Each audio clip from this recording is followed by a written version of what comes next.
The Hound of the Baskervilles by Arthur Conan Doyle. Chapter 13.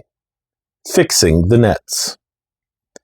"We're at close grips at last," said Holmes as we walked together across the moor. "What a nerve the fellow has! How he pulled himself together in the face of what must have been a paralyzing shock when he found that the wrong man had fallen a victim to his plot. I told you in London, Watson, and I tell you now again, that we have never had a foeman more worthy of our steel. I am sorry that he has seen you, and so was I at first, but there was no getting out of it. What effect do you think it will have upon his plans now that he knows you are here? It may cause him to be more cautious, or it may drive him to desperate measures at once. Like most clever criminals, he may be too confident in his own cleverness and imagine that he has completely deceived us. Why should we not arrest him at once? My dear Watson, you were born to be a man of action. Your instinct is always to do something energetic. But supposing, for argument's sake, that we had him arrested tonight, what on earth the better off should we be for that? We could prove nothing against him. There's the devilish cunning of it. If he were acting through a human agent, we could get some evidence. But if we were to drag this great dog to the light of day, it would not help us in putting a rope round the neck of its master. Surely we have a case. Not a shadow of one. Only surmise and conjecture. We should be laughed out of court if we came with such a story and such evidence. There is Sir Charles's death. Found dead without a mark upon him. You and I know that he died of sheer fright, and we know also what frightened him. But how are we to get 12 stolid jurymen to know it? What signs are there of a hound? Where are the marks of its fangs? Of course we know that a hound does not bite a dead body, and that Sir Charles was dead before ever the brute overtook him. But we have to prove all this, and we are not in a position to do it. Well then, tonight? We are not much better off tonight. Again, there was no direct connection between the hound and the man's death. We never saw the hound. We heard it, but we could not prove that it was running upon this man's trail. There is a complete absence of motive. No, my dear fellow, we must reconcile ourselves to the fact that we have no case at present, and that it is worth our while to run any risk in order to establish one. And how do you propose to do so? I have great hopes of what Mrs. Laura Lyons may do for us when the position of affairs is made clear to her. And I have my own plan as well. Sufficient for tomorrow is the evil thereof. But I hope, before the day is past, to have the upper hand at last." I could draw nothing further from him, and he walked, lost in thought, as far as the Baskerville gates. "Are you coming up?" "Yes, I see no reason for further concealment. But one last word, Watson. Say nothing of the hound to Sir Henry. Let him think that Selden's death was as Stapleton would have us believe. He will have a better nerve for the ordeal, which he will have to undergo tomorrow, when he is engaged, if I remember your report aright, to dine with these people." "And so am I." "Then you must excuse yourself, and he must go alone." "That will be easily arranged. And now, if we are too late for dinner, I think that we are both ready for our suppers."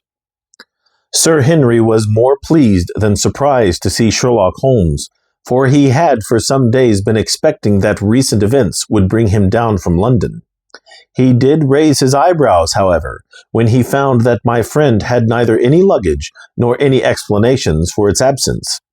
Between us we soon supplied his wants, and then over a belated supper we explained to the baronet as much of our experience as it seemed desirable that he should know. But first I had the unpleasant duty of breaking the news to Barrymore and his wife. To him it may have been an unmitigated relief, but she wept bitterly in her apron. To all the world he was the man of violence, half animal and half demon. But to her he always remained the little willful boy of her girlhood, the child who had clung to her hand. Evil indeed is the man who has not one woman to mourn him. I've been moping in the house all day since Watson went off in the morning, said the baronet. I guess I should have some credit, for I have kept my promise. If I hadn't sworn not to go about alone, I might have had a more lively evening, for I had a message from Stapleton asking me over there. I have no doubt that you would have had a more lively evening, said Holmes dryly. By the way, I don't suppose you appreciate that we have been mourning over you as having broken your neck. Sir Henry opened his eyes. How is that? This poor wretch was dressed in your clothes. I fear your servant who gave them to him may get into trouble with the police. That is unlikely. There was no mark on any of them, as far as I know. That's lucky for him. In fact, it's lucky for all of you, since you are all on the wrong side of the law in this matter. I am not sure that as a conscientious detective my first duty is not to arrest the whole household. Watson's reports are most incriminating documents. But how about the case? Asked the baronet. Have you made anything out of the tangle? I don't know that Watson and I are much the wiser since we came down. I think that I shall be in a position to make the situation rather more clear to you before long. It has been an exceedingly difficult and most complicated business. There are several points upon which we still want light, but it is coming all the same. We've had one experience, as Watson has no doubt told you. We heard the hound on the moor, so I can swear that it is not all empty superstition. I had something to do with the dogs when I was out west, and I know one when I hear one. If you can muzzle that one and put him on a chain, I'll be ready to swear you are the greatest detective of all time. I think I will muzzle him and chain him all right, if you will give me your help. Whatever you tell me to do, I will do. Very good. And I will ask you also to do it blindly, without always asking the reason. Just as you like. If you will do this, I think the chances are that our little problem will soon be solved. I have no doubt. He stopped suddenly and stared fixedly up over my head into the air. The lamp beat upon his face, and so intent was it, and so still that it might have been that of a clear-cut classical statue, a personification of alertness and expectation. What is it? We both cried. I could see as he looked down that he was repressing some internal emotion. His features were still composed, but his eyes shone with amused exultation. Excuse the admiration of a connoisseur, said he as he waved his hand towards the line of portraits which covered the opposite wall. Watson won't allow that I know anything of art, but that is mere jealousy because our views upon the subject differ. Now these are a really very fine series of portraits. Well, I'm glad to hear you say so, said Sir Henry, glancing with some surprise at my friend. I don't pretend to know much about these things, and I'd be a better judge of a horse or a steer than of a picture. I didn't know that you found time for such things. I know what is good when I see it, and I see it now. That's a Kneller, I'll swear, that lady in the blue silk over yonder, and the stout gentleman with the wig ought to be a Reynolds. They are all family portraits, I presume. Every one. Do you know the names? Barrymore has been coaching me in them, and I think I can say my lessons fairly well. Who is the gentleman with the telescope? That is Rear Admiral Baskerville, who served under Rodney in the West Indies. The man with the blue coat and the roll of paper is Sir William Baskerville, who was chairman of committees of the House of Commons under Pitt. And this cavalier opposite to me, the one with the black velvet and the lace? Ah, you have a right to know about him. That is the cause of all the mischief, the wicked Hugo, who started the Hound of the Baskervilles. We're not likely to forget him. I gazed with interest and some surprise upon the portrait. Dear me, said Holmes.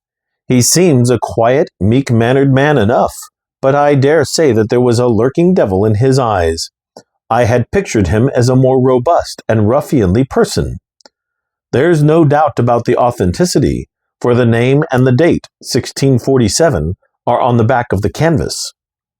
Holmes said a little more, but the picture of the old roisterer seemed to have a fascination for him, and his eyes were continually fixed upon it during supper.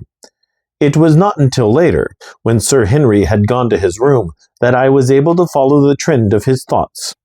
He led me back into the banqueting hall, his bedroom candle in his hand, and he held it up against the time-stained portrait on the wall. "Do you see anything there?" I looked at the broad-plumed hat, the curling love-locks, the white lace collar, and the straight, severe face which was framed between them. It was not a brutal countenance, but it was prim, hard, and stern, with a firm-set, thin-lipped mouth, and a coldly intolerant eye. "Is it like anyone you know? There is something of Sir Henry about the jaw." "Just a suggestion, perhaps. But wait an instant." He stood upon a chair, and, holding up the light in his left hand, he curved his right arm over the broad hat and round the long ringlets. "Good heavens!" I cried in amazement. The face of Stapleton had sprung out of the canvas. "Ha! You see it now. My eyes have been trained to examine faces and not their trimmings. It is the first quality of a criminal investigator that he should see through a disguise.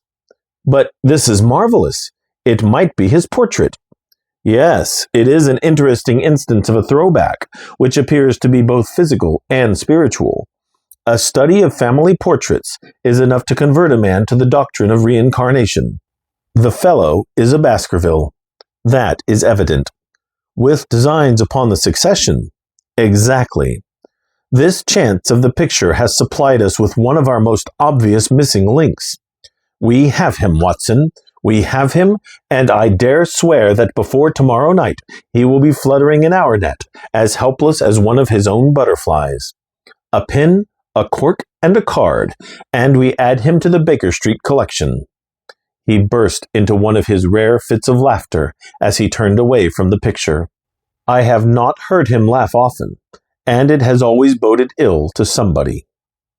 I was up betimes in the morning, but Holmes was afoot earlier still, for I saw him as I dressed, coming up the drive. "Yes, we should have a full day today," he remarked, and he rubbed his hands with the joy of action. "The nets are all in place, and the drag is about to begin. We'll know before the day is out whether we have caught our big lean-jawed pike, or whether he has got through the meshes. Have you been out on the moor already? I have sent a report from Grimpen to Princetown as to the death of Selden. I think I can promise that none of you will be troubled in the matter. And I have also communicated with my faithful Cartwright, who would certainly have pined away at the door of my hut, as a dog does at his master's grave, if I had not set his mind at rest about my safety." "What is the next move?" "To see Sir Henry. Ah, here he is." "Good morning, Holmes," said the baronet. "You look like a general who is planning a battle with his chief of staff." "That is the exact situation. Watson was asking for orders." "And so do I." "Very good. You are engaged, as I understand, to dine with our friends the Stapletons tonight. I hope that you will come also. They are very hospitable people, and I am sure that they would be very glad to see you. I fear that Watson and I must go to London." "To London?" "Yes, I think that we should be more useful there at the present juncture." The baronet's face perceptibly lengthened. "I hoped that you were going to see me through this business. The hall and the moor are not very pleasant places when one is alone." "My dear fellow, you must trust me implicitly, and do exactly what I tell you. You can tell your friends that we should have been happy to have come with you, but that urgent business required us to be in town. We hope very soon to return to Devonshire. Will you remember to give them that message?" "If you insist upon it. There is no alternative, I assure you." I saw by the baronet's clouded brow that he was deeply hurt by what he regarded as our desertion. "When do you desire to go?" he asked coldly. "Immediately after breakfast. We will drive into Coombe Tracy, but Watson will leave his things as a pledge that he will come back to you. Watson, you will send a note to Stapleton to tell him that you regret that you cannot come." "I have a good mind to go to London with you," said the baronet. "Why should I stay here alone?" "Because it is your post of duty. Because you gave me your word that you would do as you were told, and I tell you to stay." All right then, I'll stay. One more direction. I wish you to drive to Merripit House. Send back your trap, however, and let them know that you intend to walk home. To walk across the moor? Yes. But that is the very thing which you have so often cautioned me not to do. This time you may do it with safety. If I had not every confidence in your nerve and courage, I would not suggest it, but it is essential that you should do it. Then I will do it. And as you value your life, do not go across the moor in any direction, save along the straight path which leads from Merripit House to the Grimpen Road, and is your natural way home. I will do just what you say. Very good. I should be glad to get away as soon after breakfast as possible, so as to reach London in the afternoon. I was much astounded by this program, though I remembered that Holmes had said to Stapleton on the night before that his visit would terminate next day. It had not crossed my mind, however, that he would wish me to go with him, nor could I understand how we could both be absent at a moment which he himself declared to be critical. There was nothing for it, however, but implicit obedience. So we bade goodbye to our rueful friend, and a couple of hours afterwards we were at the station of Coombe Tracey, and had dispatched the trap upon its return journey. A small boy was waiting upon the platform. "Any orders, sir?" "You will take this train to town, Cartwright. The moment you arrive you will send a wire to Sir Henry Baskerville, in my name, to say that if he finds the pocket-book which I have dropped, he is to send it by registered post to Baker Street."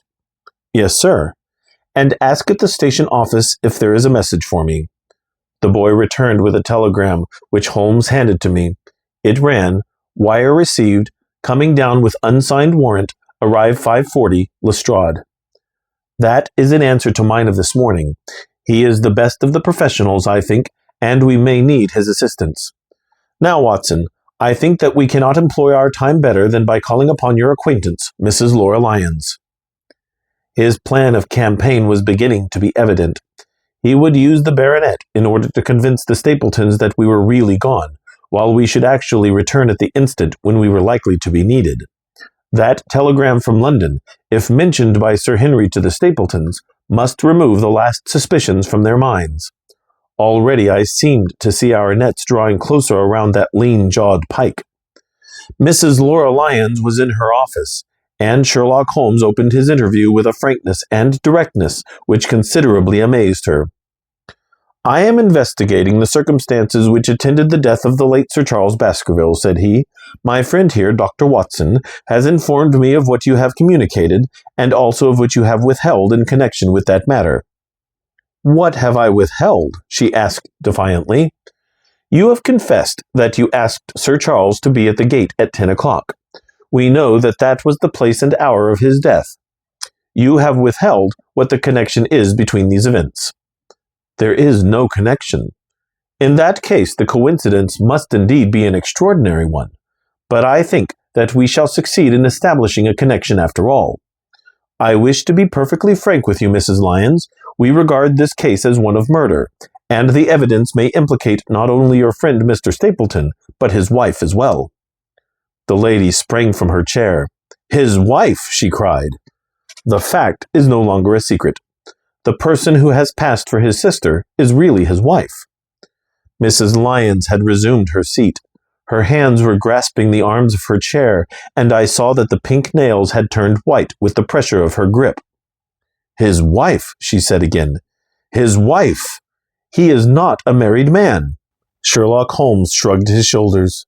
"Prove it to me. Prove it to me. And if you can do so—" The fierce flash of her eyes said more than any words. "I have come prepared to do so," said Holmes, drawing several papers from his pocket. "Here is a photograph of the couple taken in York 4 years ago. It is endorsed Mr. and Mrs. Vandeleur, but you will have no difficulty in recognizing him, and her also if you know her by sight.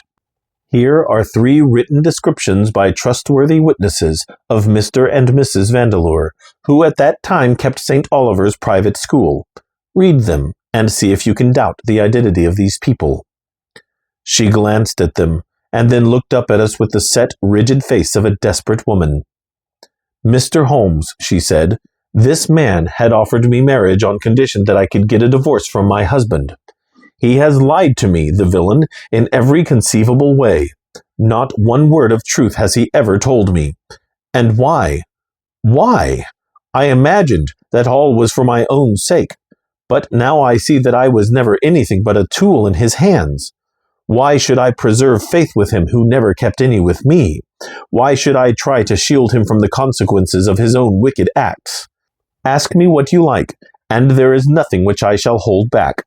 One thing I swear to you, and that is that when I wrote the letter I never dreamed of any harm to the old gentleman, who had been my kindest friend." "I entirely believe you, madam," said Sherlock Holmes. "The recital of these events must be very painful to you, and perhaps it will make it easier if I tell you what occurred, and you can check me if I make any material mistake. The sending of this letter was suggested to you by Stapleton. He dictated it. I presume that the reason he gave was that you should receive help from Sir Charles for the legal expenses connected with your divorce." "Exactly." "And then, after you had sent the letter, he dissuaded you from keeping the appointment?" "He told me that it would hurt his self-respect that any other man should find the money for such an object, and that though he was a poor man himself, he would devote his last penny to removing the obstacles which divided us." "He appears to be a very consistent character. And then you heard nothing until you read the reports of the death in the paper?" "No." "And he made you swear to say nothing about your appointment with Sir Charles?" "He did. He said that the death was a very mysterious one, and that I should certainly be suspected if the facts came out. He frightened me into remaining silent." "Quite so. But you had your suspicions?" She hesitated and looked down. "I knew him," she said, "but if he had kept faith with me, I should always have done so with him."